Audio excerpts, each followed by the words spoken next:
Bir Hukuki Hakların programından merhaba.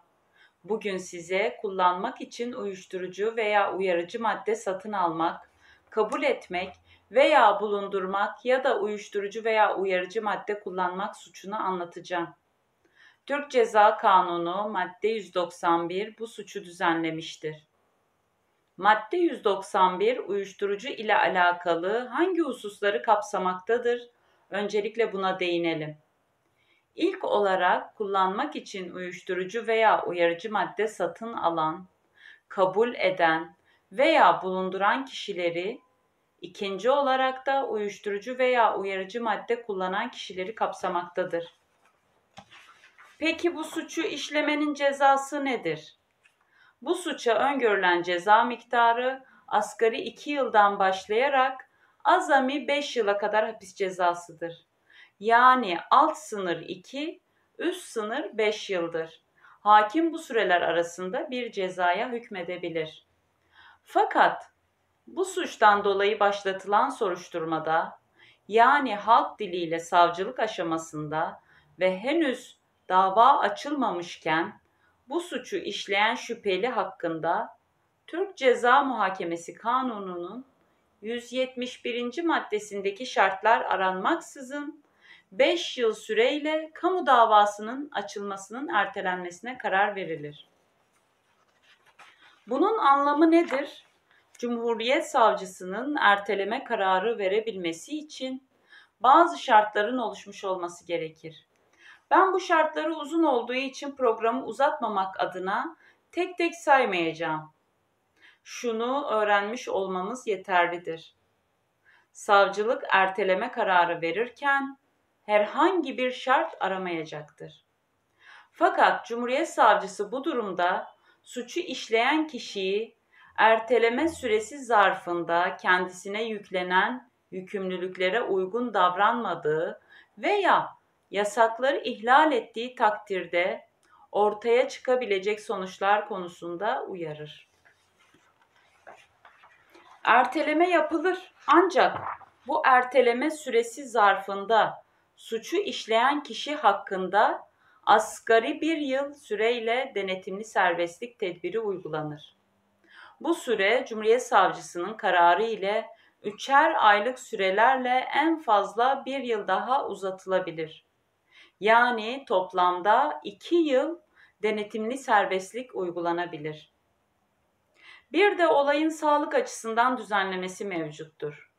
Şöyle ki, hakkında denetimli serbestlik tedbiri verilen kişi, gerek görülmesi halinde denetimli serbestlik süresi içinde tedaviye tabi tutulabilir.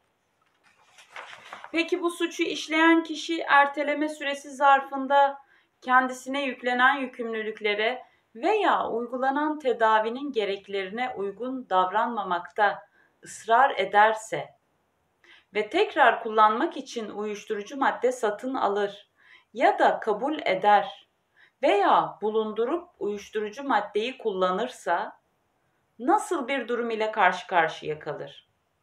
Tabii ki verilen erteleme kararı kaldırılır. Kişi hakkında kamu davası açılır. Yani soruşturmaya kaldığı yerden aynı soruşturma dosyası üzerinden devam edilerek dava açılır. Yeni bir soruşturmaya konu olmaz. Bir kez bu suçları işlemiş kişi hakkında kamu davası açıldıysa tekrar bu suçu işlediği zaman savcılık artık ikinci kez kamu davasının açılmasının ertelenmesine karar veremez. Peki bu suçu işleyen kişi bu erteleme süresinde tüm erteleme şartlarına uyarsa ne olur? Hakkında artık dava açılmaz, kovuşturmaya yer olmadığına karar verilir. Diyelim ki kişi hakkında uyuşturucu veya uyarıcı madde imal ve ticareti ya da uyuşturucu veya uyarıcı madde kullanılmasını kolaylaştırma suçundan dolayı dava açıldı. Davada suçun içicilik ya da bulundurma olduğu deliller ile ispat edildi. Bu durumda erteleme olamayacağı için sanık hakkında hükmün açıklanmasının geri bırakılması kararı verilir. Yani içicilik ve bulundurmadan karar verilir. Fakat karar 5 yıl süreyle açıklanmaz. Sanık 5 yıl içinde suç işlemez ise karar ortadan kalkar. Bu suçun ağırlaştırılmış hali de kanunda mevcuttur.